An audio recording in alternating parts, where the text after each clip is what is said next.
Munira opa, katta shaxsiy brendga egasiz. Shaxsiy brend sizga nima beryapti?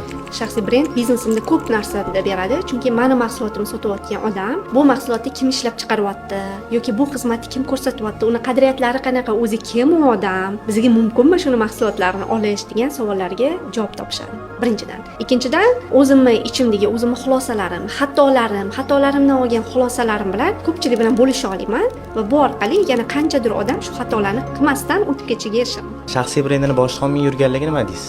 Shaxsiy brendini bo'lisholmay yurganligi, men aytamanki, shaxsiy brendini odam o'zi olib chiqa olmaydi.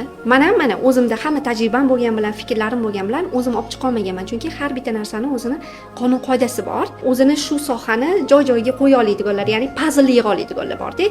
Bizda materiallar ko'p, g'oyalar ko'p, hammasi zo'r, lekin ularni puzzle qilib yig'ib beradigan bizga odam kerak. Odam o'zinikini yig'a olmas ekan, to'g'risi. Birovnikini oson yig'ib berasiz, lekin o'zinikini yig'ish qiyin ekan. Chunki men komandaga topshirganman. O'zimni shaxsiy brend yo'nalishimni men o'ylaymanki, juda ham chiroyli boshlayapti.